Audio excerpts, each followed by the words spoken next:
आज की महासंग्राम क्लास उन सभी बच्चों के लिए बहुत ही ज्यादा इंपॉर्टेंट है जो भी हमारे बच्चे 2026-27 में एग्जाम देने वाले हैं और बीए थर्ड सेमेस्टर में अर्थशास्त्र यानी इकोनॉमिक्स को मेजर या माइनर सब्जेक्ट के रूप में पढ़ते हैं। और इस बार ज्यादा से ज्यादा यूनिवर्सिटी एमसीक्यूज पैटर्न पे एग्जाम करा रही है, तो हम लगातार आपके हर एक सब्जेक्ट पे एमसीक्यूज वीडियोस अपलोड कर रहे हैं जिसको देखकर आप अपनी एग्जाम की तैयारी बहुत अच्छी कर सके। और आज की वीडियो में हम आपके अर्थशास्त्र के 1 से लेकर 8 तक की यूनिट का लगभग 100 से अधिक एमसीक्यूज लेकर आए हैं, जिसको अगर आप देख लेंगे ये पूरी वीडियो शुरू से लेकर एंड तक, तो आपके पेपर में कोई भी क्वेश्चन आएगा आप उसको इजीली सॉल्व कर पाएंगे। तो चलिए आज की वीडियो को स्टार्ट करते हैं। देखिए, आपका पहला महत्वपूर्ण प्रश्न है, कौटिल्य का मंडल सिद्धांत किससे संबंधित है। तो देखिए, जो कौटिल्य का मंडल सिद्धांत है वो विदेश नीति से संबंधित है, तो आपका right answer option number B है। अगला क्वेश्चन देखिए, कौटिल्य ने अपने मंडल सिद्धांत का प्रतिपादन किस पुस्तक में किया है। तो देखिए, आप लोग तो जानते हैं कि कौटिल्य का एक बहुत ही प्रसिद्ध पुस्तक है अर्थशास्त्र। तो अर्थशास्त्र में कौटिल्य ने अपने मंडल सिद्धांत का प्रतिपादन किया, तो आपका right answer option number A है। अगला क्वेश्चन देखिए, किसके शासनकाल में कौटिल्य प्रधानमंत्री था जिसे चाणक्य के नाम से भी जाना जाता है। तो देखिए, चंद्रगुप्त मौर्य के शासनकाल में जो कौटिल्य थे वो प्रधानमंत्री थे और इनको चाणक्य के नाम से भी जाना जाता है और विष्णुगुप्त के नाम से भी जाना जाता है। तो विष्णुगुप्त, चाणक्य, कौटिल्य सब एक ही व्यक्ति हैं, तो आपका right answer option number B है। देखिए, अब अगला क्वेश्चन है, निम्नलिखित में से कौन सा कथन सही है। तो देखिए, यहाँ पे जितना भी कथन लिखा है इनमें से कौन सा कथन सही है। तो देखिए, पहला कथन है, चाणक्य का अर्थशास्त्र गीता के सामने उपदेशों से भरा पड़ा है। दूसरा कथन है, कौटिल्य अर्थशास्त्र को धर्म से भिन्न मानता था। तीसरा कथन है, धन को उसने शुक्राचार्य की तरफ से बहुत महत्व दिया है। तो इसमें से जो तीनों कथन है वो सभी सत्य है, तो आपका right answer option number D है। अगला क्वेश्चन देखिए, निम्नलिखित में से कौन सा कथन कौटिल्य के महत्वपूर्ण आर्थिक विचारों से संबंधित है। तो देखिए, आपका पहला कथन है, कौटिल्य ने दूसरे व्यवसाय को सर्वाधिक महत्व दिया है। आपका ऑप्शन नंबर बी है, सरकारी फर्मों की देखरेख करने वाले पदाधिकारी को शीताध्यक्ष कहा जाता था। तीसरा कथन है, कौटिल्य ने मूल नियंत्रण तथा लाभ को निश्चित करने का सुझाव दिया है। तो आपका right answer option number D है, उपयुक्त सभी।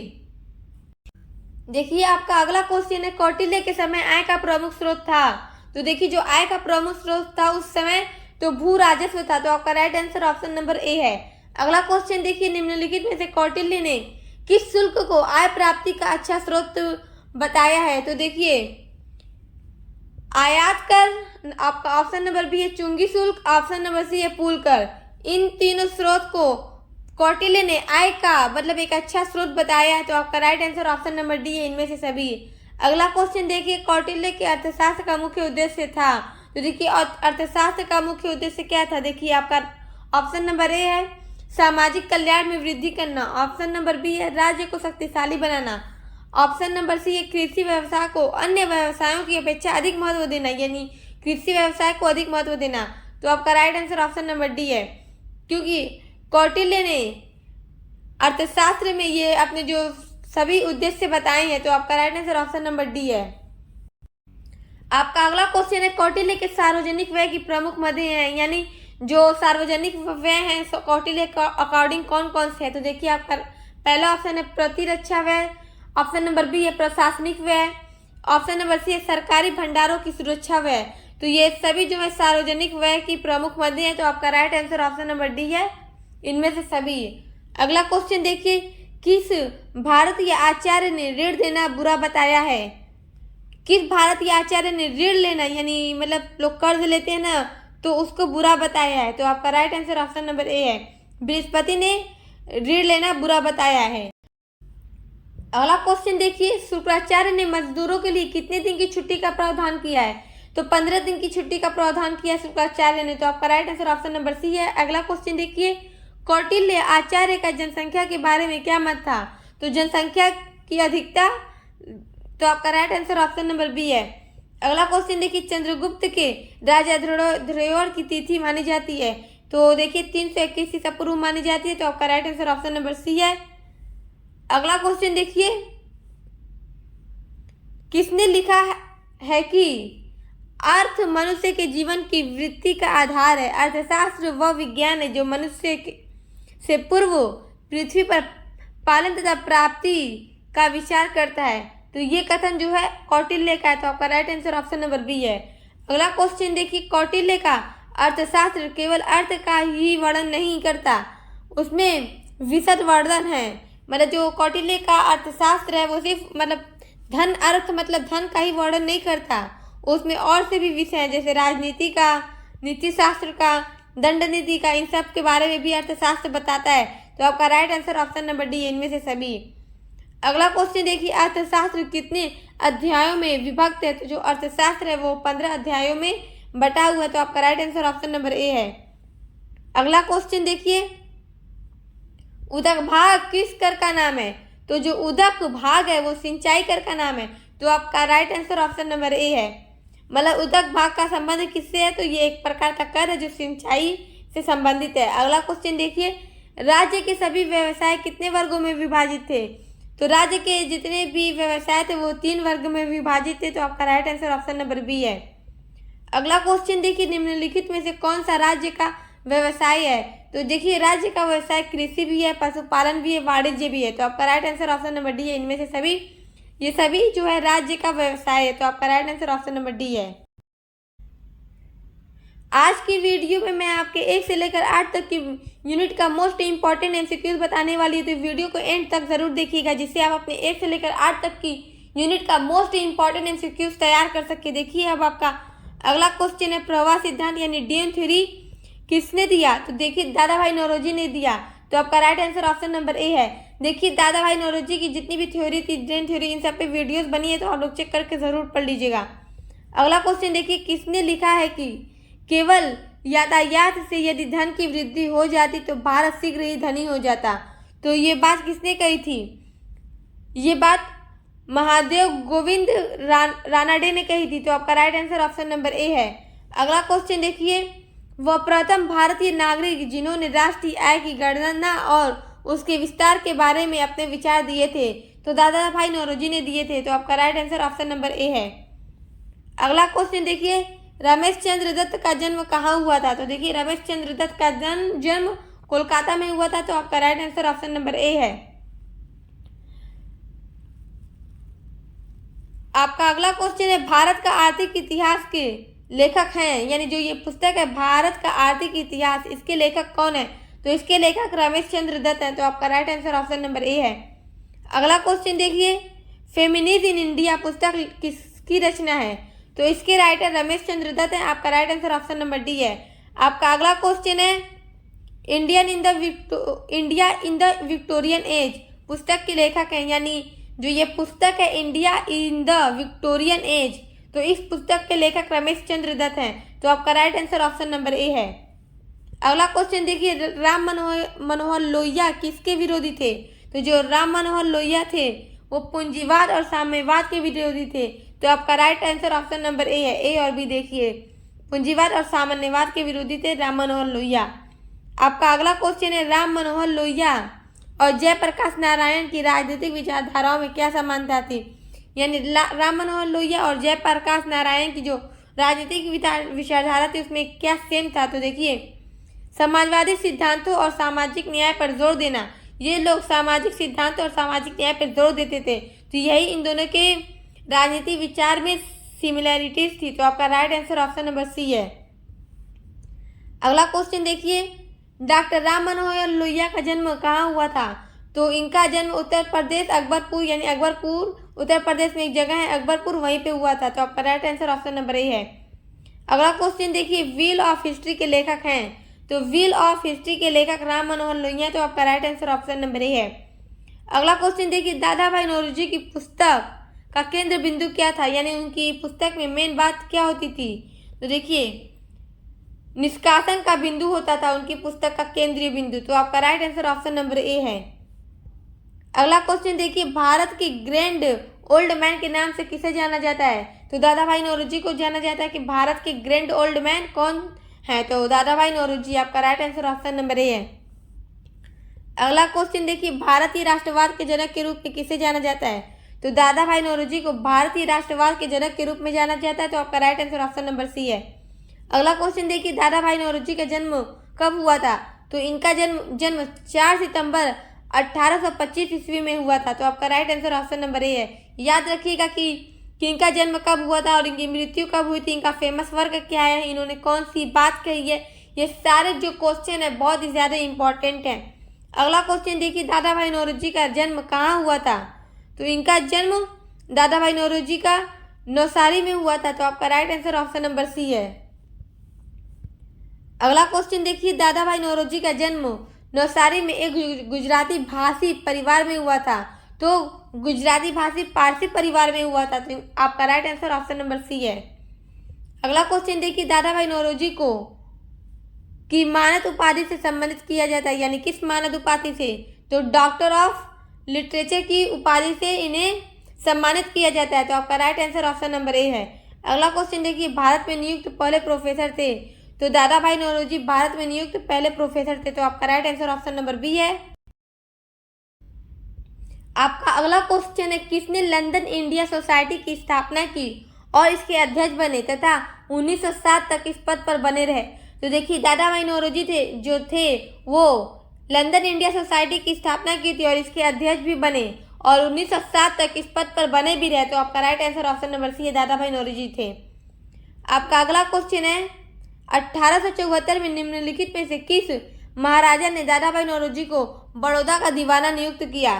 तो देखिए, महाराजा सयाजीराव गायकवाड़ थर्ड ने दादा भाई बड़ौदा का दीवान नियुक्त किया था, तो आपका right answer option number B है। अगला क्वेश्चन देखिए, भारतीय राष्ट्रीय कांग्रेस के संस्थापक सदस्य में से एक थे, तो देखिए दादा भाई नौरोजी भी भारतीय राष्ट्रीय कांग्रेस के संस्थापक में से एक थे, तो आपका right answer option number C है। आपका अगला क्वेश्चन है, दादा भाई नौरोजी को किस वर्ष भारतीय राष्ट्रीय कांग्रेस के अध्यक्ष के रूप में चुना गया था? तो देखिए, 1886 में भारतीय राष्ट्रीय कांग्रेस के अध्यक्ष के रूप में दादा भाई नौरोजी को चुना गया था, तो आपका right answer option number A है। अगला क्वेश्चन देखिए, निम्नलिखित में से कौन सी पुस्तक दादा भाई नौरोजी द्वारा लिखी गई थी? तो देखिए, poverty and un British rule in India, इसके राइटर दादा भाई नौरोजी है, तो आपका right answer option number C है। अगला क्वेश्चन देखिए, दादा भाई नौरोजी ने किस नाम से भारतीय समाचार पत्र प्रकाशित किया था? तो देखिए, आपका राइट आंसर है द वॉइस ऑफ इंडिया नाम से भारतीय समाचार पत्र प्रकाशित किया था दादा भाई नौरोजी ने, तो आपका right answer option number C है, द वॉइस ऑफ इंडिया। आपका अगला क्वेश्चन है, 1874 में दादा भाई नौरोजी कहाँ के प्रधानमंत्री बने और बॉम्बे विधान परिषद के सदस्य थे?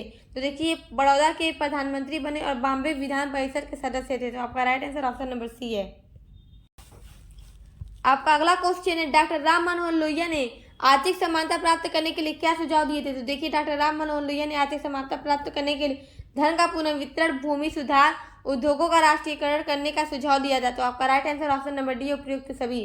अगला क्वेश्चन देखिए, डॉक्टर राम मनोहर लोहिया ने आर्थिक न्याय के लिए क्या संघर्ष किया?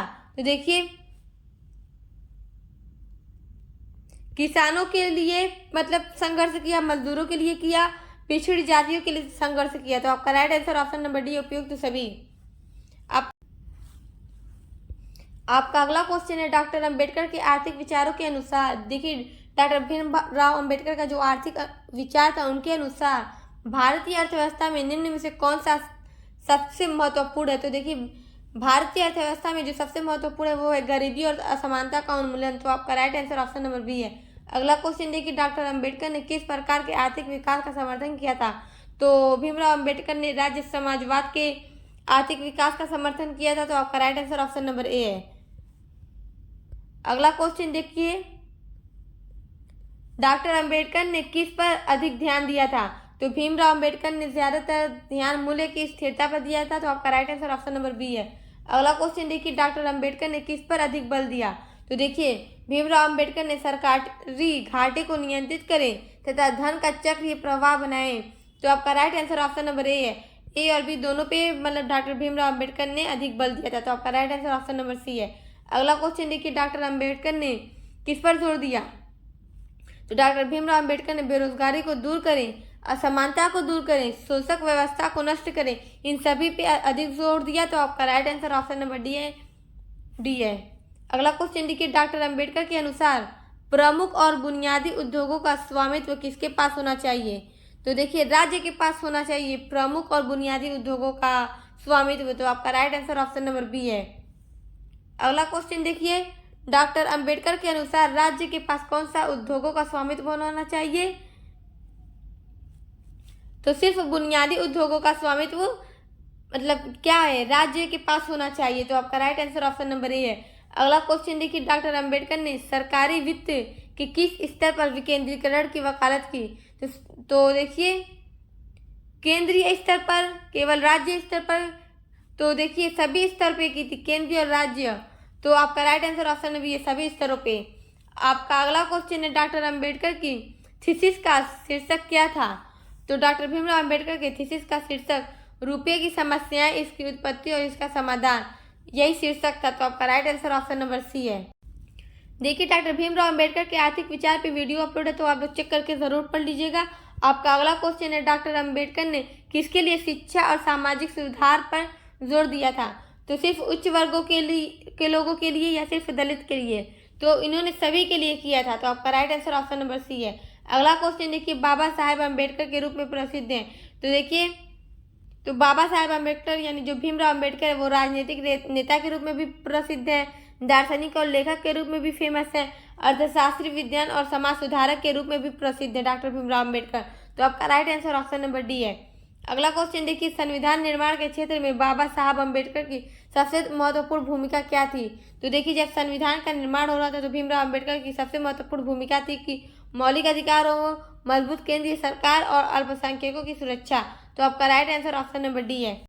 आपका अगला क्वेश्चन देखिए, बाबा साहब अम्बेडकर के अनुसार लोकतंत्र एक जीवन पद्धति है। जो लोकतंत्र एक जीवन पद्धति है, लोकतंत्र न केवल राजनीतिक क्षेत्र में बल्कि मतलब जो लोकतंत्र है वो सिर्फ राजनीतिक क्षेत्र में नहीं बल्कि व्यक्तिगत, सामाजिक और आर्थिक सभी उपयुक्त सभी क्षेत्रों में है। तो आपका right answer option number D है। अगला क्वेश्चन देखिए, डॉक्टर भीमराव रामजी अम्बेडकर को के नाम से भी जाना जाता है। तो देखिए डॉक्टर भीमराव अम्बेडकर को बाबा साहब के नाम से भी जाना जाता है। तो आपका right answer option number A है। अगला क्वेश्चन है कि भारतीय संविधान के मुख्य निर्माता कौन थे? तो डॉक्टर भीमराव अम्बेडकर थे। तो आपका right answer option number D है। अगला क्वेश्चन देखिए, नमक मार्च किस वर्ष हुआ था? तो देखिए नमक मार्च 1923 ईस्वी में हुआ था। तो आपका right answer option number B है। अगला क्वेश्चन देखिए, साबरमती आश्रम कहाँ स्थित है? तो देखिए जो साबरमती आश्रम है वो गुजरात में स्थित है। तो आपका right answer option number C है। ऑप्शन नंबर ए है गुजरात। आपका अगला क्वेश्चन है, दक्षिण अफ्रीका के किस स्टेशन से गांधी जी को ट्रेन से बाहर फेंक दिया गया था?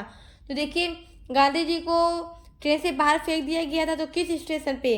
तो देखिए पीटर मैरिट्सबर्ग स्टेशन पे गांधी जी को मतलब यहाँ पे उनको बाहर फेंक दिया गया था। तो आपका right answer option number C है। आपका अगला क्वेश्चन है, भीमराव अंबेडकर को किस वर्ष भारत के पहले कानून और न्याय मंत्री बने? तो भीमराव अंबेडकर पहले कानून और न्याय मंत्री बने थे 1947 में। तो आपका right answer option number A है, ऑप्शन नंबर सी है। अगला क्वेश्चन देखिए, भीमराव अंबेडकर को किस वर्ष महानतम भारतीय से सम्मानित किया गया था? तो सन 2012 में भीमराव अंबेडकर को महानतम भारतीय से सम्मानित किया गया था। तो आपका right answer option number D है। अगला क्वेश्चन देखिए, अंबेडकर जयंती किस दिन मनाई जाती है? तो 14 जुलाई को अंबेडकर जयंती मनाई जाती है प्रत्येक वर्ष। तो आपका right answer option number A है। आपका अगला क्वेश्चन है, महात्मा गांधी को उनके भारत छोड़ो कार्यक्रम के लिए जेल में बंद कर दिया गया था, तो उन्हें कहाँ रखा गया था? तो देखिए भारत छोड़ो जब आंदोलन स्टार्ट हुआ था तो जितने भी बड़े बड़े नेता थे उन सबको ब्रिटिश अधिकारियों ने गिरफ्तार कर लिया था। तो महात्मा गांधी को कहाँ पे रखा गया था? तो आपका right answer option number C है, आगा खान पैलेस जो पुणे में है तो उसी में रखा गया था। तो आपका right answer option number C है। अगला क्वेश्चन देखिए, महात्मा गांधी के निजी सचिव कौन थे? तो महादेव देसाई थे महात्मा गांधी के निजी सचिव। तो आपका right answer option number B है। अगला क्वेश्चन देखिए, मोहनदास करमचंद गांधी की मृत्यु कब हुई थी? तो गांधी जी की मृत्यु 1948 ईस्वी में हुई थी। तो आपका right answer option number C है। अगला क्वेश्चन देखिए, गांधी जी ने अपनी कानूनी डिग्री कब हासिल की थी? तो 1891 में हासिल की थी। तो आपका right answer option number B है। अगला क्वेश्चन देखिए, गांधी इरविन समझौता पर कब हस्ताक्षर किए गए? तो 1931 में गांधी इरविन समझौते पर हस्ताक्षर किए गए थे। तो आपका right answer option number B है। देखिए अगर आप लोग हिस्ट्री पढ़ते होंगे तो आप ये सब जानते होंगे कि गांधी इरविन समझौता कब हुआ था। आपका अगला क्वेश्चन है, महात्मा गांधी की हत्या किसने की थी? तो महात्मा गांधी की हत्या नाथूराम गोडसे ने की थी। तो आपका right answer option number A है, नाथूराम गोडसे ने 1948 में महात्मा गांधी की हत्या कर दी। अगला क्वेश्चन देखिए, 9 जनवरी को महत्वपूर्ण क्यों माना जाता है? तो देखिए 9 जनवरी को गांधी जी का दक्षिण अफ्रीका से भारत लौटना, यानी जो गांधी जी थे वो दक्षिण अफ्रीका से भारत लौटे थे 9 जनवरी को, तो इसलिए ये दिन महत्वपूर्ण माना जाता है। तो आपका right answer option number B है। अगला क्वेश्चन देखिए, एम.के. गांधी ने अपना पहला उपवास कब किया था? तो एम.के. मतलब मोहनदास करमचंद गांधी ने अपना पहला उपवास कब किया था? तो 1913 ईस्वी में। तो आपका right answer option number C है। आपका अगला क्वेश्चन है, महात्मा गांधी ने कैसर हिंद का त्याग क्यों किया था? तो देखिए जलियांवाला बाग हत्याकांड के कारण महात्मा गांधी ने कैसर हिंद का त्याग किया था। तो आपका right answer option number A है। अगला क्वेश्चन देखिए, गांधी जी ने किस कांग्रेस बैठक की अध्यक्षता की थी? तो देखिए बेलगाम में जो कांग्रेस की बैठक हुई थी तो उसकी अध्यक्षता गांधी जी ने की थी। तो आपका right answer option number C है। आपका अगला क्वेश्चन है, महात्मा गांधी ने अखिल भारतीय हरिजन समाज की शुरुआत कब की थी? तो 1932 ईस्वी में की थी। तो आपका right answer option number B है। अगला क्वेश्चन देखिए, वर्धा आश्रम कहाँ स्थित है? तो महाराष्ट्र में स्थित है। तो आपका right answer option number B है। अगला क्वेश्चन देखिए, साप्ताहिक पत्रिका हरिजन कब शुरू की गई थी? तो 1933 में शुरू की गई थी। तो आपका right answer option number B है। अगला क्वेश्चन देखिए, गांधी जी ने सुभाष चंद्र बोस को क्यों कहा था, क्या कहा था? तो देखिए जो सुभाष चंद्र बोस को गांधी जी ने नेताजी कहा था। तो आपका right answer option number A है, यानी गांधी जी ने ही सुभाष चंद्र बोस को नेताजी कहा है। तो आपका right answer option number A है। अगला क्वेश्चन देखिए, एम.के. गांधी को अर्ध नग्न देशद्रोही फकीर किसने कहा था? तो विंस्टन चर्चिल ने कहा था। तो आपका right answer option number A है। अगला क्वेश्चन देखिए, टैगोर को गुरुदेव की उपाधि किसने दी थी? तो रविन्द्रनाथ टैगोर को महात्मा गांधी ने गुरुदेव की उपाधि दी थी। तो आपका right answer option number A है। आपका अगला क्वेश्चन है, पंडित दीनदयाल उपाध्याय का जन्म कब हुआ था? कब हुआ था? तो देखिए 25 सितंबर 1916 में पंडित दीनदयाल उपाध्याय का जन्म हुआ था। तो आपका right answer option number A है। ये सारे क्वेश्चन बहुत ही ज्यादा इंपॉर्टेंट है कि किनका जन्म कहाँ पे हुआ था। देखिए दीनदयाल जी की प्रारंभिक शिक्षा कहाँ पर हुई? तो पंडित दीनदयाल उपाध्याय की प्रारंभिक शिक्षा जो थी वो पिलानी में और आगरा में हुई थी। तो आपका right answer option number D है।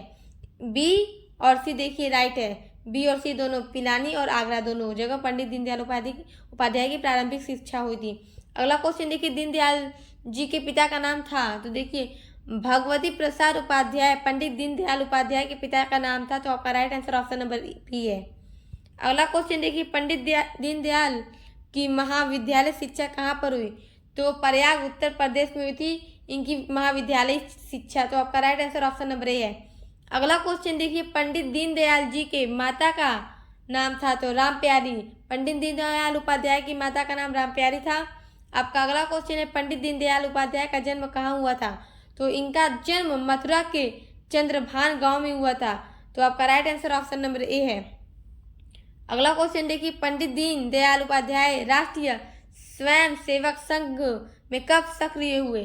तो छात्र जीवन से ही इन्होंने राष्ट्रीय स्वयं सेवक संघ में मतलब सक्रिय हो गए थे। तो आपका right answer option number C है, छात्र जीवन से। आपका अगला क्वेश्चन है, एकात्मक मानव दर्शन किसने दिया था? तो इस एकात्मक मानव दर्शन पंडित दीनदयाल उपाध्याय ने दिया था। तो आपका right answer option number D है। अगला क्वेश्चन देखिए, पूंजीवाद कितने सिद्धांतों पर टिका हुआ है? तो जो पूंजीवाद है वो 4 सिद्धांतों पर टिका हुआ है। तो आपका right answer option number B है। अगला क्वेश्चन देखिए, मानव एकता का विचार किस संस्कृति ने दिया? तो देखिए जो मानव एकता का विचार है वो भारतीय संस्कृति ने दिया। तो आपका right answer option number C है। अगला क्वेश्चन देखिए, किसने कहा है कि भारतीय संस्कृति के एक रूप दर्शन में एकात्मक अर्थनीति तीसरा विकल्प बन सकता है? तो ये बात पंडित दीनदयाल उपाध्याय ने कही थी। तो आपका right answer option number B है। अगला क्वेश्चन देखिए, जनसंघ सिद्धांत और नीति किसकी पुस्तक है? तो इस पुस्तक के राइटर पंडित दीनदयाल उपाध्याय और पुस्तक का क्या नाम है? जनसंघ सिद्धांत और नीति। आपका अगला क्वेश्चन है, एकात्मक मानव दर्शन में किस संस्था का बहुत महत्व है? तो देखिए जो एकात्मक मानव दर्शन है उसमें परिवार संस्था का बहुत बड़ा महत्व है। तो आपका right answer option number B है। आपका अगला क्वेश्चन है, संविधान के चक्रीय परिवर्तन की रूपरेखा किस विचारक ने दी थी? तो अरस्तु ने दी थी। आपका अगला क्वेश्चन है, प्लेटो किस अपने एकादमी का मस्तिष्क या शरीरधारी बुद्धिमत्ता कहता है? तो वो अरस्तु को कहता है। तो आपका right answer option number A है। आपका अगला क्वेश्चन है, मैं एथेंसवासियों को दर्शन के विरुद्ध दूसरी बार अपराध करने का मौका नहीं दूंगा। तो ये बात अरस्तु ने कही है। तो आपका right answer option number B है। आपका अगला क्वेश्चन है, अरस्तु आदर्श राज्य पर नहीं बल्कि राज्य के आदर्शों पर भी पुस्तक लिखता है। तो ये कथन सेबाइन का है कि जो अरस्तु थे वो राज्य आदर्श पर नहीं बल्कि राज्य के आदर्शों पर भी पुस्तक लिखते। तो ये बात सेबाइन ने कही है। तो आपका right answer option number C है। आपका अगला क्वेश्चन है, अरस्तु के अनुसार राज्य के विषय में क्या सही नहीं है, मतलब राज्य के विषय में क्या सही नहीं है अरस्तु के अनुसार। तो देखिए, राज्य में दार्शनिकों का शासन होना अरस्तु के अनुसार सही नहीं है। तो आपका right answer option number D है। आपका अगला क्वेश्चन है, जीवन, स्वतंत्रता और संपत्ति व्यक्ति के प्राकृतिक अधिकार है। यह कथन किसका है? तो ये कथन लॉक का है। तो आपका right answer option number B है। लॉक कहते हैं कि जो जीवन है, स्वतंत्रता है तथा संपत्ति व्यक्ति के प्राकृतिक अधिकार है। आपका अगला क्वेश्चन है, राज्य के कार्यों की उदारवादी अवधारणा किसकी रचनाओं में मिलती है? तो लॉक की रचनाओं में मिलती है राज्य के कार्यों की उदारवादी अवधारणा। आपका अगला क्वेश्चन है, लॉक ने किन 3 अधिकारों को प्राकृतिक अधिकारों की संज्ञा प्रदान की थी? तो देखिए, ऊपर अभी हमने देखा जीवन, स्वतंत्रता तथा संपत्ति को प्राकृतिक अधिकारों की संज्ञा दी थी। तो देखिए, जीवन, स्वतंत्रता तथा संपत्ति के अधिकार को जॉन लॉक ने 3 अधिकारों को प्राकृतिक अधिकारों की संज्ञा दी। तो आपका right answer option number A है। आपका अगला क्वेश्चन है, उदारवाद का जनक अथवा उदारवाद की आत्मा किसे कहा जाता है? तो लॉक को कहा जाता है। तो आपका right answer option number B है। आपका अगला क्वेश्चन देखिए, प्राकृतिक कानून तथा नागरिक कानून दोनों एक दूसरे में निहित है। यह कथन किसका है? तो ये कथन जॉन लॉक का है। तो आपका right answer option number C है। अगला क्वेश्चन देखिए, लॉक का समझौता आधारित था, तो जन सहमति पर आधारित था। तो आपका right answer option number C है। अगला क्वेश्चन देखिए, संपत्ति की प्राप्यता सिद्धांत अथवा संपत्ति का श्रम सिद्धांत का प्रतिपादन किसने किया था? तो लॉक ने किया था। तो आपका right answer option number A है। अगला क्वेश्चन देखिए, लॉक किस देश का विचारक था? तो इंग्लैंड का विचारक था। तो आपका right answer option number D है। अगला क्वेश्चन देखिए, ऐसा कौन सा विचारक था जिसने कहा था कि लोग अपने अधिकारों के साथ राज्यों में प्रवेश करते हैं? तो ये बात किसने कही थी? तो लॉक ने कही थी। तो आपका right answer option number C है। अगला क्वेश्चन देखिए, किसने लॉक को पूंजीवाद का जन्मदाता कहा है? तो मैकफर्सन ने कहा है लॉक को पूंजीवाद का जन्मदाता। तो आपका right answer option number D है। आपका अगला क्वेश्चन है, प्रतिष्ठित संप्रदाय को कितने भागों में बांटा जा सकता है? तो 4 भागों में बांटा जा सकता है। तो आपका right answer option number A है। अगला क्वेश्चन देखिए, जेम्स मिल किस संप्रदाय के अर्थशास्त्री थे? तो ये आंग्ल प्रतिष्ठित संप्रदाय के अर्थशास्त्री थे। तो आपका right answer option number D है। अगला क्वेश्चन देखिए, निम्न अर्थशास्त्रियों में से कौन सा अर्थशास्त्री फ्रांसीसी प्रतिष्ठित संप्रदाय का है? तो देखिए, फ्रेडरिक बेस्टियाट जो है फ्रांसीसी प्रतिष्ठित संप्रदाय का है। तो आपका right answer option number A है। आपका अगला क्वेश्चन है, निम्नलिखित में से प्रतिष्ठित अर्थशास्त्र की प्रमुख विशेषता है? तो उसकी प्रमुख विशेषता है मुक्त अर्थशास्त्र, तो अर्थव्यवस्था। तो आपका right answer option number B है, मुक्त अर्थव्यवस्था। आपका अगला क्वेश्चन है, वेल्थ ऑफ नेशन महान पुस्तक के लेखक हैं? तो एडम स्मिथ इसके लेखक हैं। वेल्थ ऑफ नेशन के लेखक एडम स्मिथ है। तो आपका right answer option number A है। अगला क्वेश्चन देखिए, वेल्थ ऑफ नेशन का प्रकाशन कब हुआ था? तो इसका प्रकाशन 6 मार्च 1776 ईस्वी को हुआ था। तो आपका right answer option number A है। याद रखिएगा कि पुस्तक के लेखक कौन है, उसका प्रकाशन कब हुआ। आपका अगला क्वेश्चन है, एडम स्मिथ का जन्म स्कॉटलैंड के किरकैल्डी नामक स्थान पर कब हुआ था? तो एडम स्मिथ का जो जन्म है वो 5 जून 1723 ईस्वी को हुआ था। तो आपका right answer option number D है। अगला क्वेश्चन देखिए, श्रम विभाजन के लिए आवश्यक है? तो श्रम विभाजन का विस्तार तभी होगा जब बाजार का विस्तार होगा। तो आपका right answer option number B है। देखिए, अब आपका अगला क्वेश्चन है, किसने कहा कि बाजार के नियम में, जो बाजार का नियम है उसमें इस बात को सिद्ध करने का प्रयास किया है कि जो पूर्ति है, पूर्ति स्वयं अपनी मांग उत्पन्न करती है? तो ये बात कही है जेबी से ने। तो आपका right answer option number A है। अगला क्वेश्चन देखिए, ऑन रेंट के लेखक हैं? तो ऑन रेंट के लेखक माल्थस है। तो आपका right answer option number A है। आपका अगला क्वेश्चन है, माल्थस को प्रभावित करने वाला प्रमुख घटक है? तो देखिए, माल्थस को जो प्रभावित करने वाला वो प्रमुख घटक में पहला है औद्योगिक क्रांति एवं प्राकृतिक प्रकोप। आपका ऑप्शन नंबर बी है। सामाजिक परिस्थितियां ऑप्शन नंबर सी है। समकालीन विद्वानों का प्रभाव। तो इस प्रकार आपका ऑप्शन नंबर डी राइट है, क्योंकि माल्थस को प्रभावित करने वाली ये सभी जो कारक हैं वो सभी प्रमुख घटक हैं। तो आपका right answer option number D है। अगला क्वेश्चन देखिए, माल्थस पर सबसे अधिक प्रभाव किस विचार का पड़ा?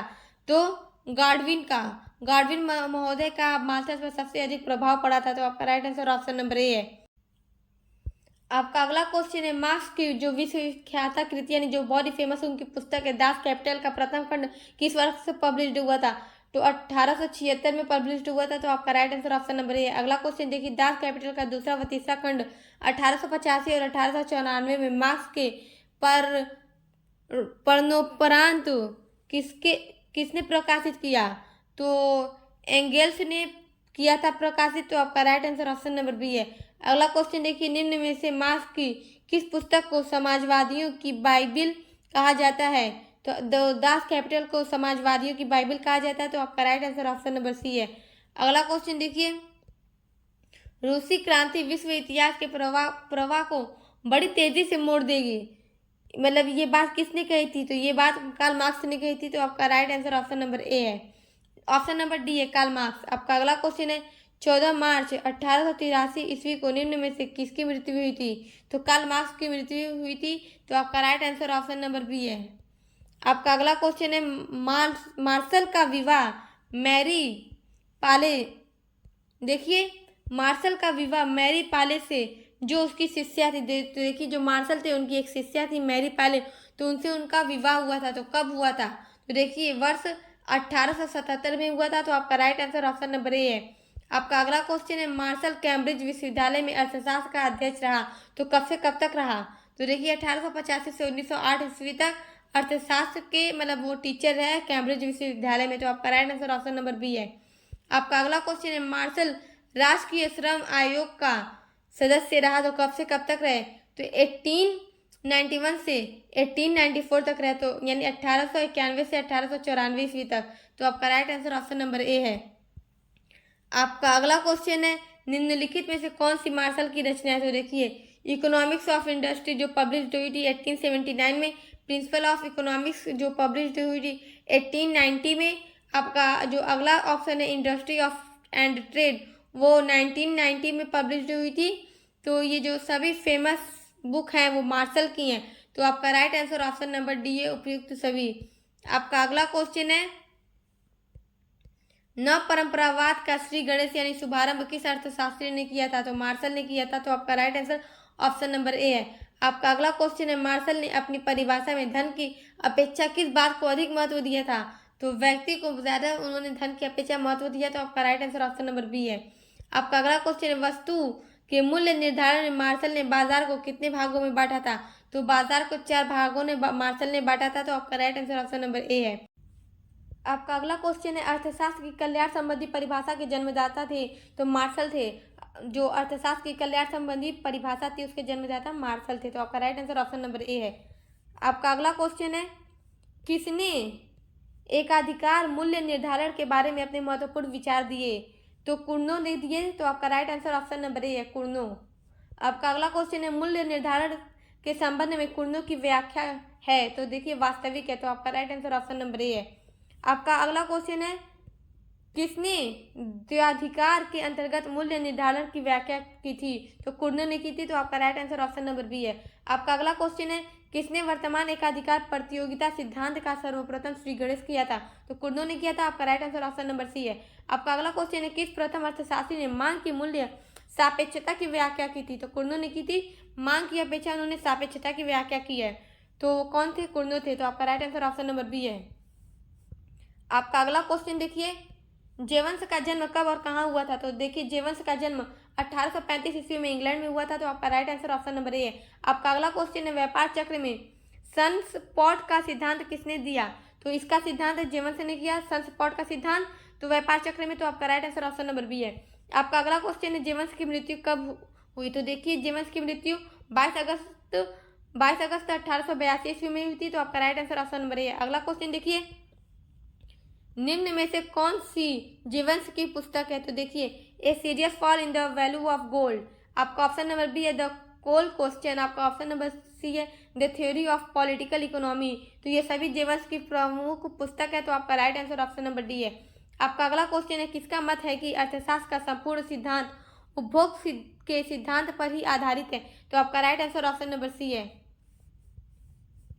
आपका अगला क्वेश्चन है, किसका मानना है कि सीमांत उपयोगिता ही वस्तु के मूल्य को तय करती है, यानी जो सीमांत उपयोगिता है वही वस्तु के मूल्य को तय करती है, तो ये बात मानते हैं वॉन विजर। तो आपका right answer option number A है। आपका अगला क्वेश्चन है, पहला अर्थशास्त्री कौन था जिसने सीमांत उपयोगिता शब्द का प्रयोग किया था? तो वॉन विजर थे जिन्होंने सबसे पहले सीमांत उपयोगिता शब्द का प्रयोग किया था। तो आपका right answer option number B है। आपका अगला क्वेश्चन है, किसने अपनी पुस्तक थ्योरी ऑफ सोशल इकोनॉमिक्स में वितरण के सिद्धांत की विस्तार से व्याख्या की? तो विजर ने की थी। अपनी कौन सी पुस्तक? थ्योरी ऑफ सोशल इकोनॉमिक्स में सिद्धांत के विस्तार की व्याख्या। तो आपका right answer option number C है, विजर ने। आपका अगला क्वेश्चन देखिए, विजर ने अपनी पुस्तक थ्योरी ऑफ सोशल इकोनॉमिक्स के किस खंड में अंतर्राष्ट्रीय अर्थव्यवस्था पर चर्चा की? तो चतुर्थ खंड में इन्होंने अंतर्राष्ट्रीय अर्थव्यवस्था पर चर्चा की थी। तो आपका right answer option number D है। आपका अगला क्वेश्चन देखिए, मूल्य और मांग का संबंध बताने वाला प्रथम अर्थशास्त्री कौन था? तो कुर्नो था। तो आपका right answer option number C है। आपका अगला क्वेश्चन देखिए, विनिमय मूल्य न्यूनतम समानुपातिक होते हैं, यह कथन किस अर्थशास्त्री का है? तो ये कथन वाल्सर का है। तो आपका right answer option number A है। आपका अगला क्वेश्चन है, मुद्रा का परिणाम सिद्धांत किस अर्थशास्त्री की देन है? तो ये फिशर की देन है। तो आपका right answer option number B है। आपका अगला क्वेश्चन है, जेवंस के मूल्य निर्धारण के सिद्धांत का केंद्रीय बिंदु क्या है? तो इनका जो केंद्रीय बिंदु है वो है सीमांत उपयोगिता। तो आपका right answer option number C है। सो गाइस, आज की वीडियो में मैंने आपको 100 से अधिक मोस्ट इंपॉर्टेंट एमसीक्यूज बताए जो आपकी 1 से लेकर 8 तक की यूनिट का निचोड़, और इसी तरह आपके हर एक सब्जेक्ट की इंपॉर्टेंट एमसीक्यूज की वीडियोस अपलोड होती रही हैं। और आपका जो को करिकुलर है बीए थर्ड सेमेस्टर में, उसकी भी वीडियोस अपलोड हो रही है, तो आप लोग चेक करके ज़रूर पढ़ लीजिए।